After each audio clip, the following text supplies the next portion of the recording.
በስመ አብ ወወልድ ወመንፈስ ቅዱስ አሐዱ አምላክ አሜን። የተወደዳችሁ የልዑል እግዚአብሔር ቤተሰቦች የእናታችን የቅድስት ድንግል ማርያም የአስራት ቃል ኪዳን የበረከት ልጆች የጻድቃን የሰማዕታት ወዳጆች በወደደንና ባፈቀረን በልዑል እግዚአብሔር ፍጹም ሰላም እላችኋለሁ። እንደምን ዋላችሁ? እንደምን ለይሳ ደረሳችሁ? አሜን። እንደ ኃጢአታችንና እንደ በደላችን ብዛት ሳይሆን እንደ ምሕረትና እንደ ቸርነቱ ተመልክቶ እስከ ሰዓት ያደረሰን የአባቶቻችን አምላክ ልዑል እግዚአብሔር ስሙ የተመሰገነ ይሁንልን። እርሱን ጠርተን እርሷን የማንተዋት ንጽሕተ ንጹሐን ቅድስተ ቅዱሳን ቅድስት እናታችን ድንግል ማርያም ዘላለማዊ ስሟ የተመሰገነ ይሁንልን። እንግዲህ እንደ እግዚአብሔር አምላካችን መልካምና በጎ ፍቃድ ዛሬ የምንማማረው ግንቦት 26 ቀን የጻድቁ አባታችን የአቡነ ሀብተ ማርያምን ዓመታዊ ክብረ በዓል በታላቅ ድምቀት እናከብራለን። ይህንን ክብረ በዓል ስለምንድን ነው የምናከብረው? ጻድቁ አባታችን አቡነ ሀብተ ማርያም በዚህ ዕለት ምን ያደረጉበት ዕለት ስለሆነን የሚለውን እንደ እግዚአብሔር አምላካችን መልካምና በጎ ፍቃድ ዛሬ አጠራ አድርገን እንማማራለን። እንግዲህ የሚያስተምረን እግዚአብሔር ነው፣ የሚመክረን እግዚአብሔር ነው፣ የሚገስጸን እግዚአብሔር ነው። እርሱ በመካከላችን ተገኝቶ የጎደለውን አሟልቶ የተጣመመውን አቃንቶ በአፈ መላእክት አርሞ ያስተምረን፣ ይመክረን፣ ይገስጸን ዘንድ የእርሱ መልካምና በጎ ፍቃዱ ይሁንልን። የእናታችን የንጽሕተ ንጹሐን የቅድስተ ቅዱሳን የቅድስት እናታችን የድንግል ማርያም ምልጃ ተራዳይነቷ በረከቷ ሁሉ በሁላችን ላይ ይደርብን። እንግዲህ ወደ ዛሬ ትምህርታችን ስንገባ ታዲያ በዛሬው ዕለት ግንቦት 26 ቀን የጻድቁ አባታችን የአቡነ ሀብተ ማርያምን ዓመታዊ ክብረ በዓል በታላቅ ድምቀት እናከብራለን ብለናል። ይህንን ክብረ በዓል ስለምንድን ነው የምናከብረው ስንል በዛሬው ዕለት ግንቦት 26 ቀን ታላቁ አባታችን አቡነ ሀብተ ማርያም የተወለዱበት ዕለት ስለሆነ ነው። ለዚህ ነው ይህንን ታላቅ ክብረ በዓል የምናከብረው። በዓለ ልደታቸውን ነው የምናከብረው። ታዲያ የተወለዱበት ዕለት ነው ብለን ብቻ ማለፍ ሳይሆን ደግሞ እንዴት ተወለዱ፣ ከማን ተወለዱ፣ የት ተወለዱ የሚለውን ማወቅ ያስፈልጋልና ከብዙ በጥቂቱ አጠር አድርገን እንማማራለን።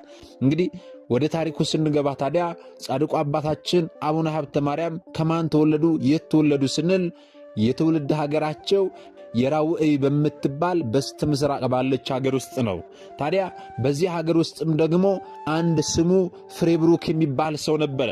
ያ ሰው ለዚያች ሀገር ክቡራንና ታላላቅ ከሚባሉ ከታላላቅ ሰዎች መካከል አንዱ ነው።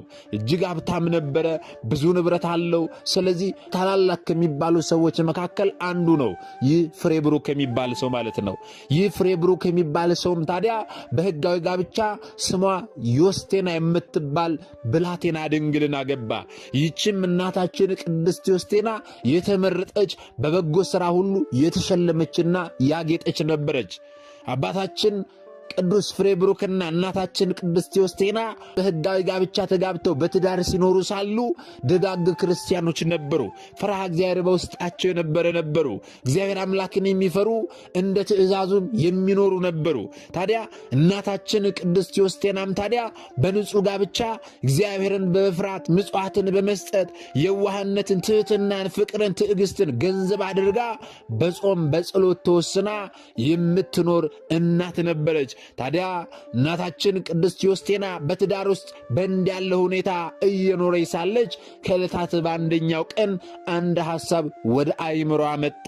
ምን አይነት ሐሳብ ነው የመጣባት ስንል ጌታችን በወንጌሉ ላይ ሰው ዓለሙን ቢያተርፍ ነፍሱን ካጠፋ ምን ይጠቅመዋል እንዳለ ለአንቺ በዚህ ዓለም መኖር ምን ይጠቅምሻል፣ ምን ይረባሻል የሚል ሐሳብ በአእምሮዋ መጣባት። በእናታችን በቅድስት ዮስቴና አእምሮ ውስጥ ማለት ነው። ልብ በሉ ወገኖቼ፣ ይህንን ሐሳብ ካሰበች በኋላ እውነት ነው፣ እኔ በዚህ መኖር ምን ይረባኛል፣ ምን ይጠቅመኛል፣ ሀብት ምን ያደርግልኛል፣ ትዳር ምን ያደርግልኛል፣ ስለዚህ ሁሉን ነገር ትቼ እግዚአብሔር አምላክን መከተል አለብኝ። አዎ ወንጌሉም እንደሚለው ሰው ዓለሙን ቢያተርፍ ነፍሱን ካጠፋ ምን ይጠቅመዋል ይላልና ዓለሙ ሁሉ አላፊ ጠፊ ነው። ስለዚህ እኔ ጌታዬን መከተል አለብኝ ብላ እናታችን ቅድስት ዮስቴና ይህንን ሐሳብ እንዳሰበች ወዲያው ፈጥና ሀብት ንብረቷን፣ ትዳሯን ሁሉ ትታ በሀገሯ ትይዩ ወደሆነ ወደ ምድረ በዳ ሄደች። ልብ በሉ ወገኖቼ፣ ሀብቴን አላለችም፣ ትዳሬን አላለችም፣ ኑሮዬን አላለችም። ይህ ሐሳብ በአእምሮዋ ስለመጣላት ብቻ እውነት ነው እግዚአብሔር አምላክን ማስደሰት አለብኝ፣ አካሄዴን ከእግዚአብሔር ጋር ማድረግ አለብኝ፣ ለብቻዬ ሆኜ ልጾም ልጸልይ ይገባል ብላ አዎ ከቤቷ ፈጥና ወጥታ በሀገሯ ትይዩ ወደሆነ ወደ ምድረ በዳ ሄደች። እዚያ የሄደችበት ምድረ በዳ ላይ ታዲያ አራዊት እንጂ ሰው አይኖርበትም ነበረ። እዛ ምድረ በዳ ላይ ደርሳ በመካከሉ ገባች። በዚያ ምድረ በዳ ላይ በረሃ ነበረ። እልም ያለ በረሃ ስለነበረ በዚያ በረሃ ውስጥ ደግሞ አራዊት እንጂ ሰው አይኖርበትም። ታዲያ አንድ የምትጠለልበት ወይም ደግሞ ለብቻዋ ሆና የምትጸልይበት ቦታ በዚያ በረሃ ላይ እየፈለገች ሳለች አንዲት ደጃፏ የተከፈተ ዋሻ አገኘች። ያችን ዋሻ ስትመለከት እጅጉን ደስ አላት። ምክንያቱም እርሷም ከእግዚአብሔር ጋር የምትነጋገርበት፣ በጸሎት የምትሰነብትበት፣ ጥቂትም ብትሆን የምትጠለልበት በዓት ትፈልግ ነበርና ደጃፏ ክፍት የሆነ በዚያ በረሃ ላይ አራዊት ብቻ በሚኖሩበት በረሃ ላይ ደጃፏ ክፍት የሆነ ዋሻን አገኘች። ያንን ዋሻ ስትመለከት እጅጉን ደስ ብላት ደጃፏም ክፍት ስለነበረ ወደዚያ ታናሽ ዋሻ ገባች። ምንም ሳትነጋገር ወደ ውስጧ ገባች። ወደ ውስጧ ስትገባ ግን ያጋጠማት ወይም ደግሞ የተመለከተችው ነገር እጅጉን አስደነገጣት። ምንድነው ያጋጠማት ወይም ያገኘችው ስንል ወደ ውስጥ ገብታ ስትቆም አንድ የዳዊትን መዝሙር የሚጸልይ ሰው አይታ ደነገጠች። ልብ በሉ፣ እዚያ በረሃ ላይ ቅድም እንዳልነው አራዊት ብቻ ናቸው የሚኖሩበት በረሃ ነው። ሰው አይኖርበትም። በዚያ ሰው በማይኖርበት በረሃ ላይ እዚያ በዓት ውስጥ ሰው ስትመለከት እጅጉን ደነገጠች። ምክንያቱም ደጃፋም ክፍት ስለነበረ ሰው ይኖራል ብላ አልጠበቀችም ነበረ። በረሃም ስለሆነ አራዊት ብቻ የሚኖርበትን ቦታ ስለነበረ ሰው ይኖራል ብላ አልጠበቀችም ነበረ። ነገር ግን ወደ ውስጥ ስትገባ ሰው ስትመለከት እጅጉን ደነገጠች። ልብ በሉ፣ ያም የዳዊትን መዝሙር የሚጸልየው ሰው እርሷን ሲመለከት እርሱም እጅጉን ደነገጠ። እርሱም ባያት ጊዜ ፍርሃትና መንቀጥቀጥ በላዩ ላይ ወረደበት። ሰይጣን ዲያብሎስ እርሱን ሊፈትነው የመጣበት መስሎት እጅጉን ደነገጠ። ከመደንገጥም አልፎ ታዲያ በመስቀል ምልክት በላዩ ላይ አማተበ፣ የእግዚአብሔርንም ስም ጠራ። ነገር ግን እንዳልሸሸች ሲመለከት ሰው መሆኗን አወቀ። ምክንያቱም ሰይጣን ዲያብሎስ የእግዚአብሔር ስም ተጠርቶበት የእግዚአብሔርን ስም ሰምቶ መቋቋም አይችልም፣ ብን ብሎ ይጠፋል። በመስቀል ምልክት አማትበውበት ያንን መቋቋም አይችልም፣ ብን ብሎ ይጠፋል። ራሱን የተቀጠቀጠበት ሰይጣን ዲያብሎስ ድል የተነሳበት ስለሆነ መስቀል የመስቀሉን ምልክት መቋቋም አይችልም ሰይጣን ዲያብሎስ። ልብ በሉ ወገኖቼ፣ ታዲያ ያ የዳዊትን መዝሙር የሚጸልየው ሰው መጀመሪያ ያደረገው ይህንን ነው። ሰይጣን ዲያብሎስ መስላው በመስቀል ምልክት አማተበ፣ የእግዚአብሔርንም ስም ጠራ። ነገር ግን እንዳልሸሸ የተመለከተ ያን ጊዜ ሰው መሆኗን አወቀ፣ ተረዳ። ልብ በሉ ወገኖቼ፣ ምክንያቱም እርሱም በዚያ በረሃ ላይ ሰው ወደ እኔ ይመጣል ብሎ ሊያስብ አይችልም። አራዊት ብቻ ነው የሚኖሩት በዚያ ቦታ ላይ፣ በረሃ ነው። ስለዚህ በዚህ በረሃ ውስጥ ሴት ልጅ ምን ታደርጋለች? እዚህ ቦታ ላይ ምን ልትሆን ትመጣለች? ስለዚህ ሰይጣን ዲያብሎስ ነው ወደ እኔ የመጣው ብሎ ነበረ መጀመሪያ ያስበው። እጅጉንም ደንግጦ ነበረ። ፍርሃትና መንቀጥቀጥ በላዩ ላይ ወርዶበት ነበረ። ከዚያም ታዲያ እንዳልሸሸች ሲመለከት ሰው መሆኗን ካወቀ በኋላ እጅጉን ተቆጣት፣ ገስጻት። ወደዚህ ምን አመጣሽ? ለእኔ እንቅፋት ልትሆኝ ነውን? አሁን ከዚህ ፈጥነሽ ሂጂ። ምን ልትሆኝ እዚህ መጣሽ? እዚህ አራዊት ብቻ በሚኖሩበት ቦታ ላይ አንቺ ምን ታደርጋለሽ? በዚህ በረሃ ላይ ለእኔ እንቅፋት ልትሆኝ ነውን? ስለዚህ ፈጥነሽ ውጭልኝ፣ ሂጂልኝ አላት። ከዚህ በዓት ውጭ አላት። እጅጉን ተቆጣት፣ ገስጻት።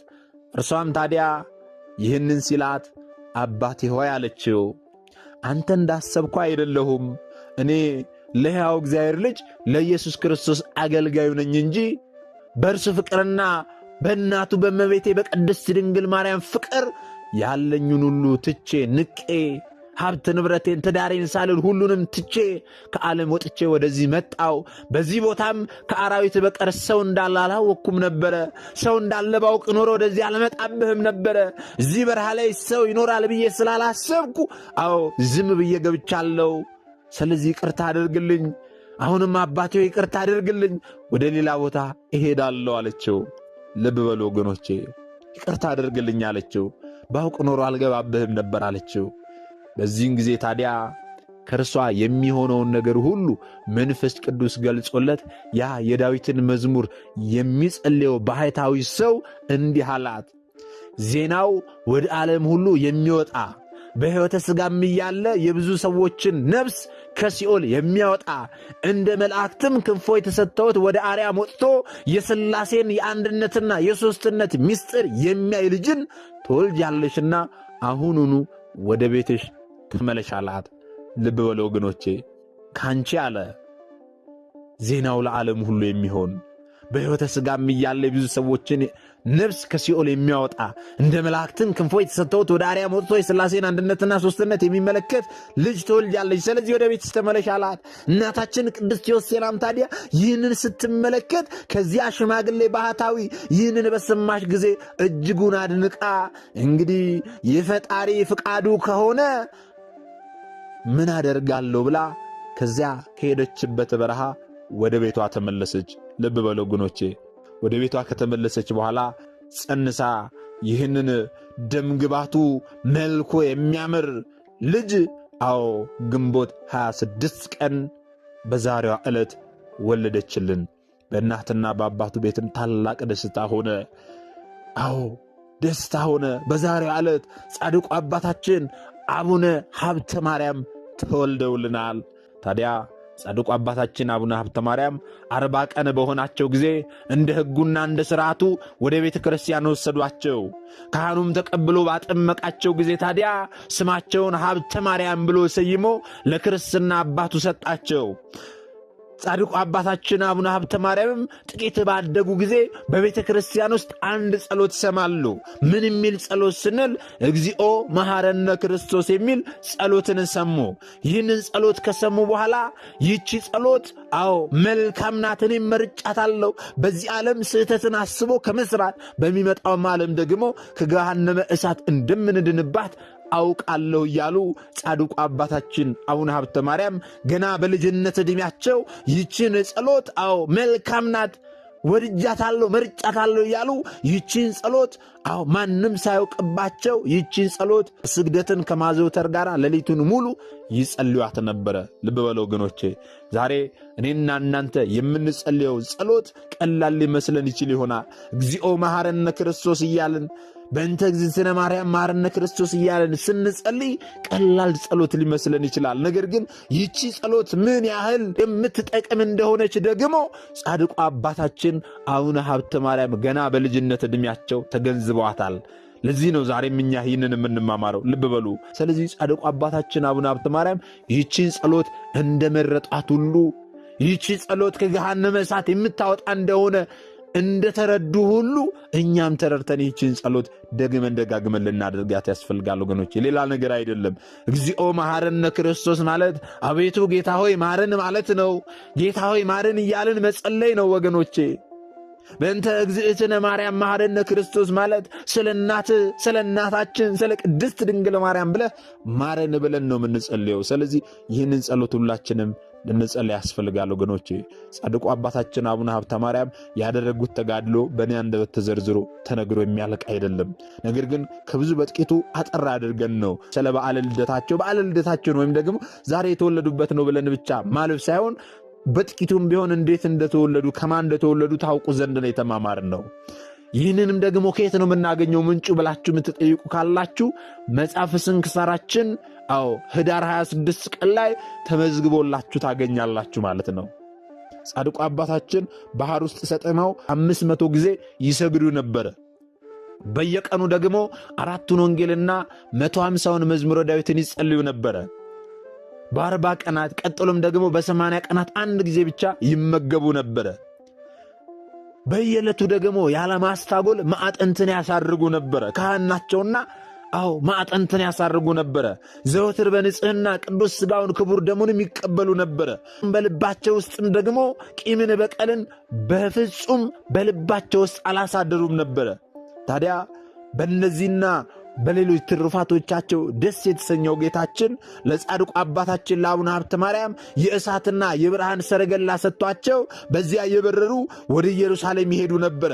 ከብዙ ተጋድሎ ዘመን በኋላ የክብር ባለቤት መድኃኔ ዓለም ክርስቶስ እልፍ አእላፍ መላእክትን አስከትሎ ወደ እርሳቸው መጣ።